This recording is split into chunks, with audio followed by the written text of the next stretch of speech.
Hi, my name is Eric. So in this talk, we're going to look closely at the idea of Ray as a general purpose serverless substrate. So a bit about me. I'm a software engineer here at Anyscale, and also a finishing PhD student at UC Berkeley. So at Anyscale, I'm the team lead for Ray Core and RLib. And in grad school, I do research in applied RL and ML systems research. So before grad school, I spent several years in industry at Databricks and Google. So this talk is going to be about Ray as a general purpose serverless platform. We're going to start with just the definition of serverless, or at least the definition we're going to use in this talk, and a vision of where serverless could go to support more demanding applications. After explaining this vision, I will tell you about what's hard about achieving this, kind of the requirements here, and how we can achieve this with Ray. So what does serverless mean? You're probably familiar with serverless in the context of function as a service, or Faas. For example, Amazon Lambda provides an implementation of serverless functions. So Faas is really about microservices taken to the extreme, where you're defining individual stateless functions that can be invoked over the network.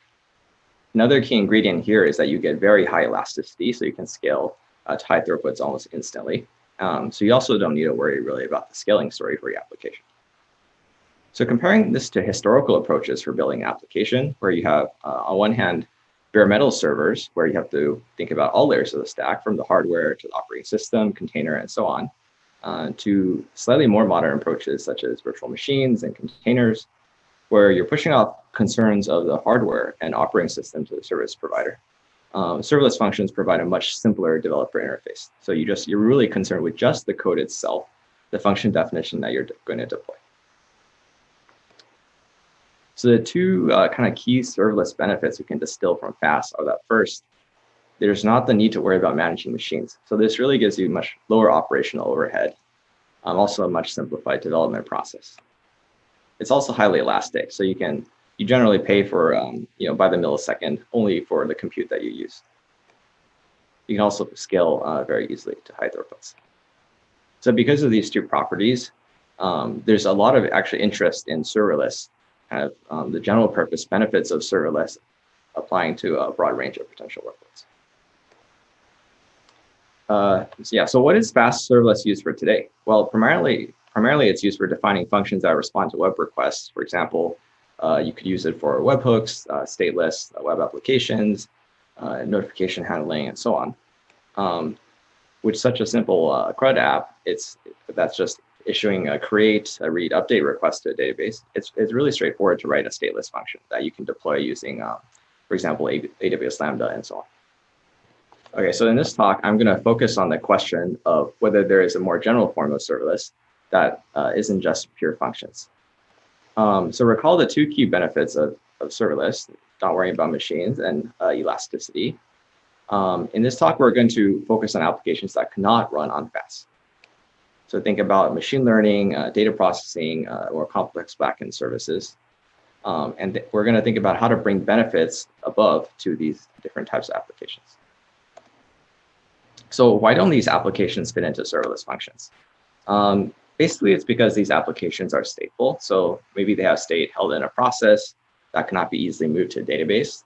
So in principle, it's possible to build many of these applications in a purely stateless manner. It's just very inefficient. So you might have state cached in memory or local SSD that is really advantageous. This kind of efficiency might not matter for CRUD applications, but it very much matters for machine learning, data processing, and backend applications. So let's look at a few examples of applications and whether they require state or not. So of course, as we've seen before, CRUD is stateless by definition. But if you're doing model training, it's stateful. You have state in the GPU. Model inference can be thought of as stateless, but if you're doing optimizations like batching, where you're accumulating requests in a stateful way for short periods of time, that's not stateless. Data processing is often expressed as a series of stateless transformations over data, but the underlying implementations usually require stateful workers for efficiency. And backend services, for example, for fraud detection, usually have a mix of stateless and stateful components. So I want to show this point again in a more visual way. That's again contrast Faas workloads and those for more stateful applications. So with a function as a service, you're applying just the function to incoming requests, and these functions are all running independently of each other. On the other hand, with stateful applications such as in machine learning and data processing, these applications are running a complex web of communication between stateful map-reduced tasks or all reduced workers. So obviously, it's kind of not a new observation that many applications are inherently stateful. So one question is, where are these stateful serverless applications today? Well, the market has actually produced plenty of these, many of which actually predate the modern notion of serverless. For example, in data processing, we have services like Amazon Athena, Redshift Spectrum, Google BigQuery, Databricks Serverless. These services offer high levels of abstraction and elasticity. In other verticals, and I'm not going to go through a list of these, but we have various platforms as a service, machine learning as a service, and these are found from many third-party providers and also all the major clouds, such as Azure, AWS, GCP, and so on. So one thing to note that these kind of applications have in common is that they're almost all custom-built vertical proprietary services. And the main downsides here are, of course, beyond API lock-in, is that if your application doesn't neatly fit into one of these verticals, you have to spend a lot of time gluing together different systems or different services to build an application. So this current market situation is not ideal for several types of workloads. For example, if you're an open source project and you just don't want to be locked into a particular service. So a common scenario is maybe you want to build some ML application, and your application has several different components such as model training, data preprocessing, and serving. And today, you can leverage serverless for some of these components. For others, you'll need to stitch together serverless services or stateful services and systems. So the result is a collection of disparate systems glued together. We could probably say a system is only as serverless as its kind of weakest link, so you probably don't end up with an app that's serverless at all. So in the next few slides, I want to show some more evidence that I think shows there is a community need for a more general serverless substrate. So the first is looking at the history of data processing on Faas. There have been several projects that have attempted data processing on serverless functions. One example is Spark on Lambda. This is a project from Qubel. Another is Pyren, which is also trying to execute analytic workloads over AWS Lambda. So both projects have generated plenty of buzz, great looking benchmarks, papers, but there really hasn't been much adoption. And one reason for this is that the limitations of Faas hurt the generality of the solution.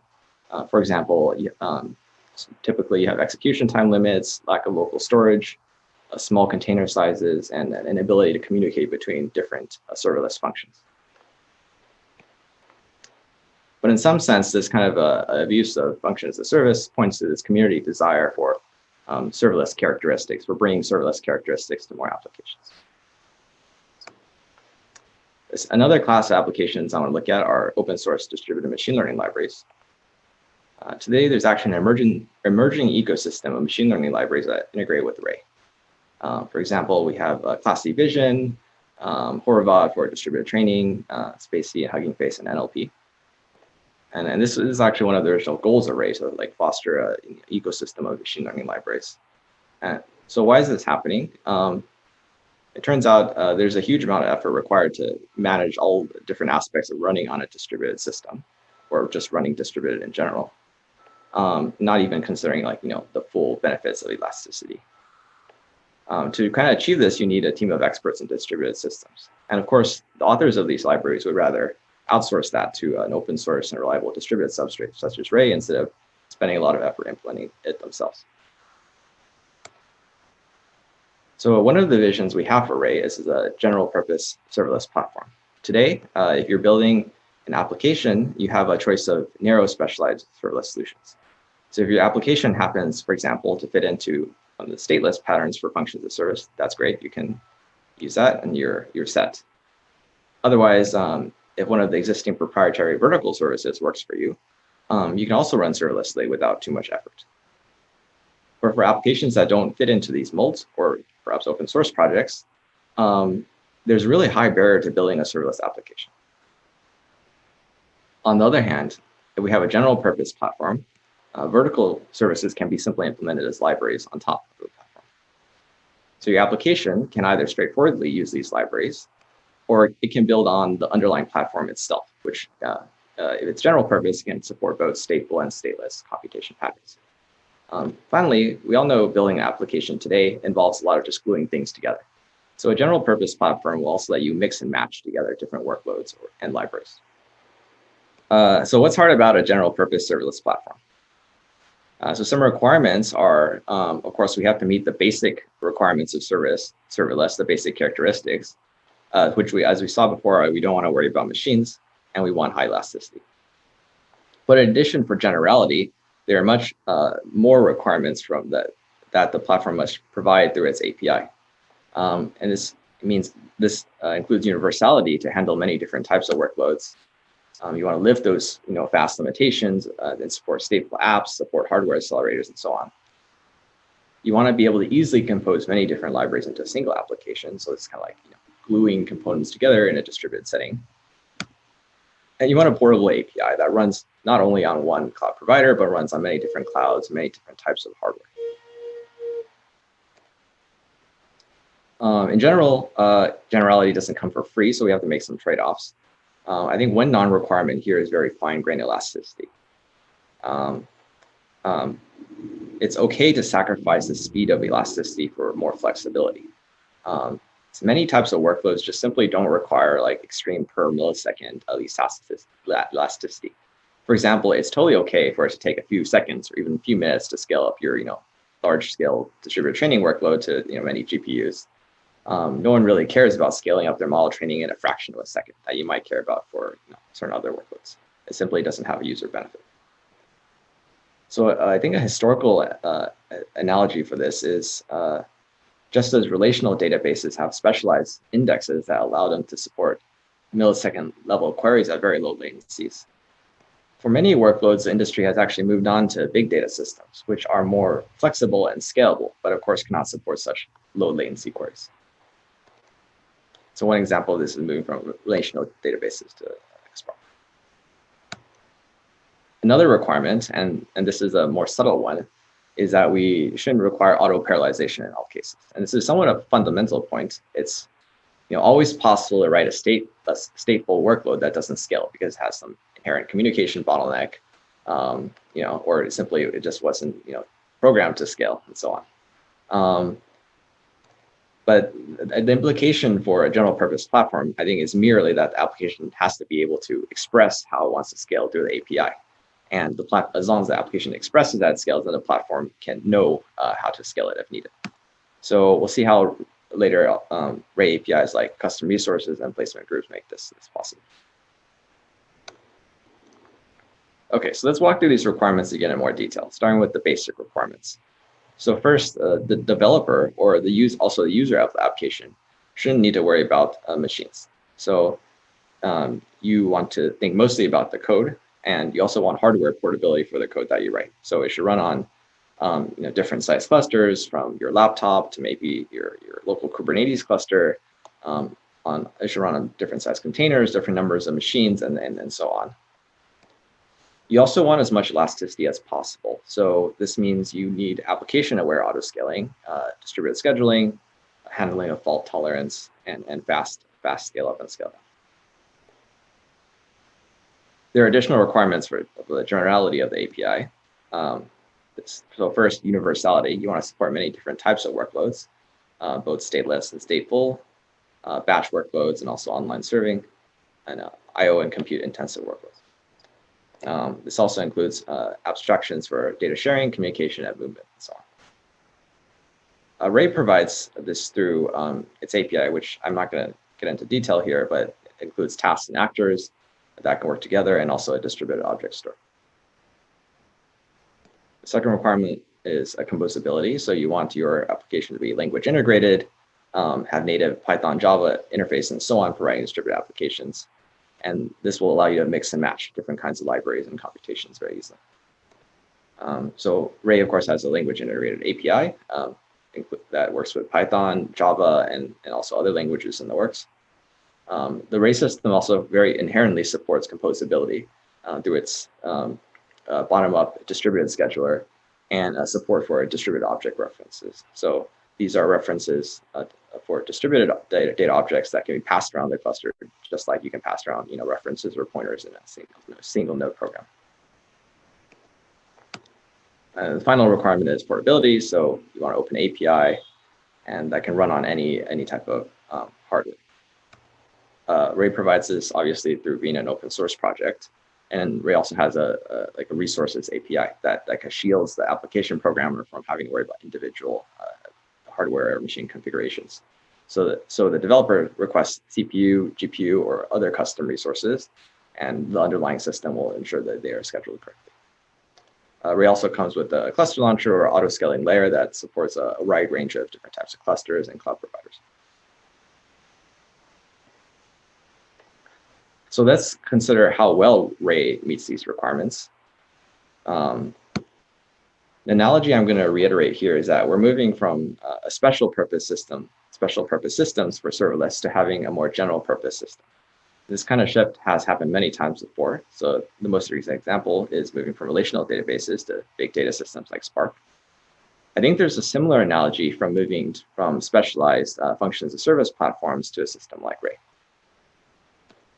To contrast the APIs, their APIs explicitly, here I have a table.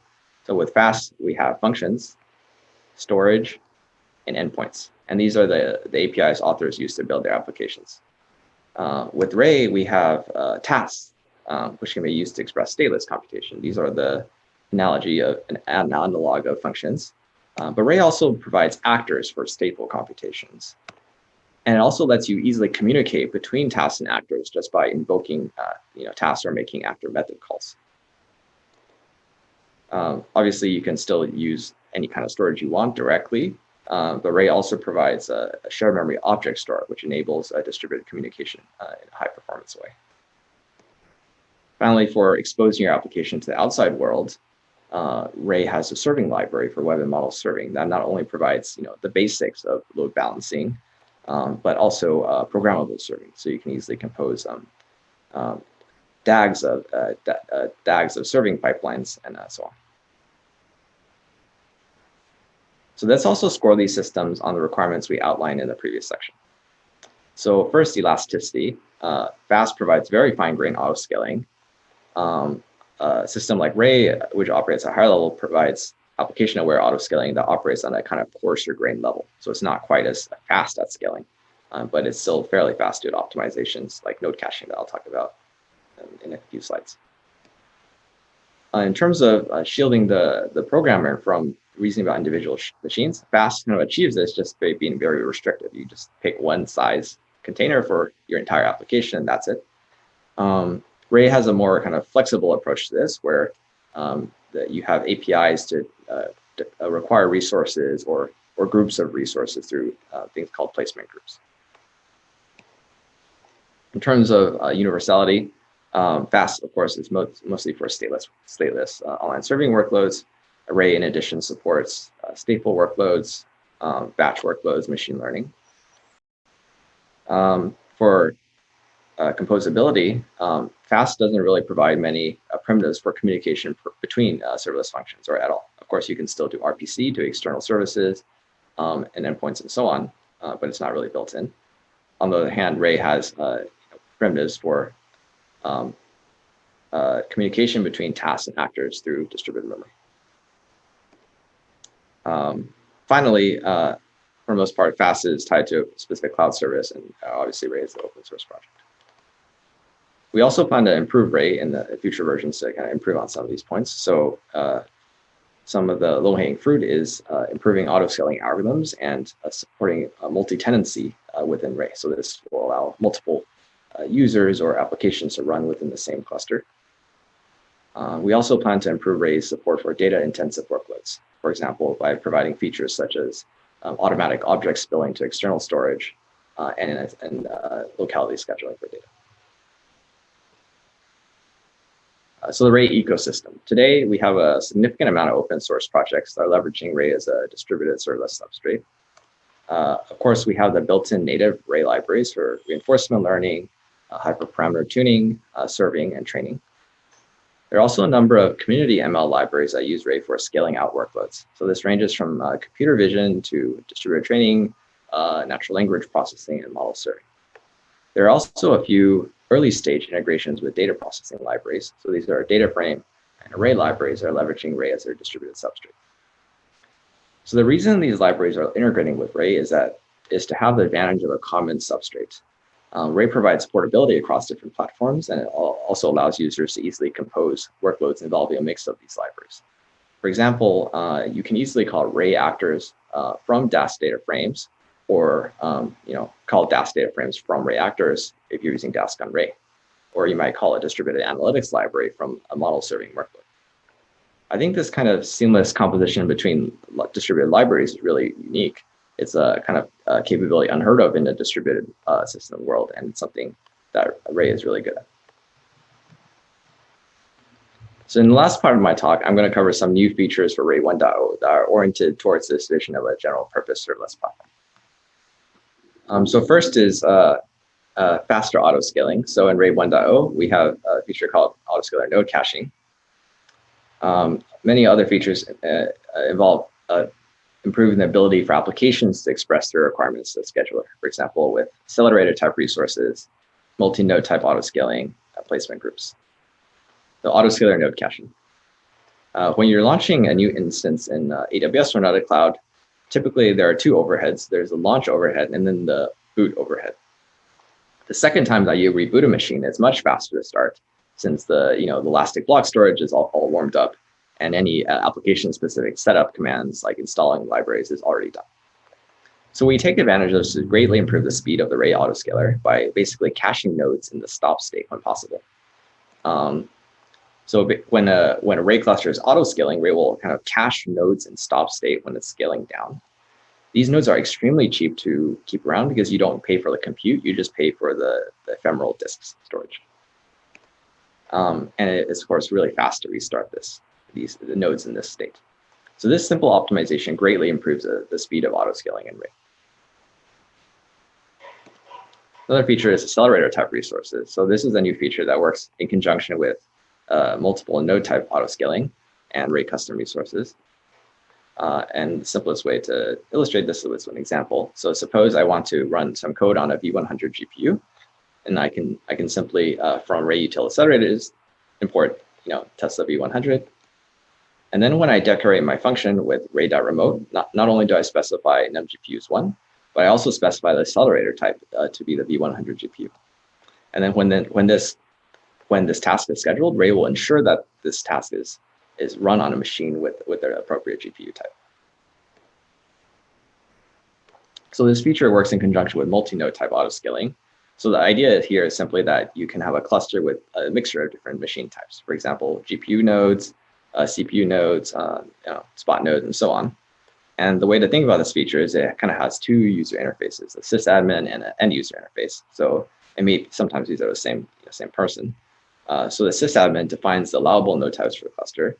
For example, they might say, I can have up to five CPU nodes of the instance type F4 large, and they might define additional node types such as GPU nodes, larger CPU nodes, and so on. From the user perspective, they simply write code that requests resources from Ray. For example, 16.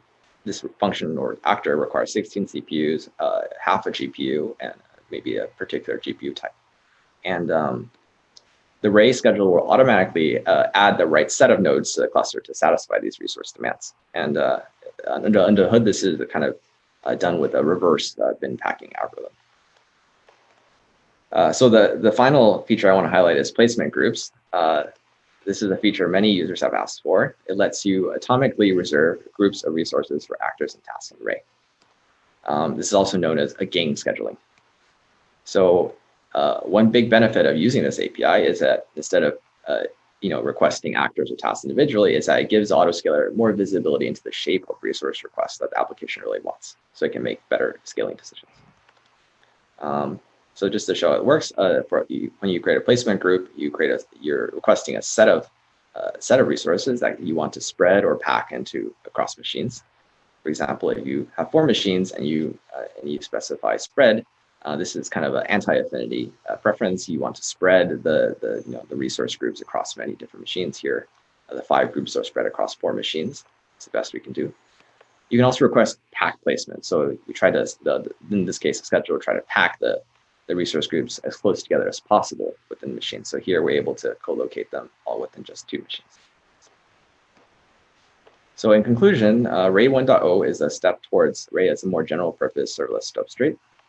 Has a bunch of new APIs toward this end and a growing ecosystem of libraries. If you're interested in Ray or getting involved, you can check out our documentation and Slack channel at channels at ray.io. We also have a Ray 1.0 white paper that covers the internals of Ray. And this is you can find this on GitHub or ray.io. Yeah, so thank you, and we're hiring.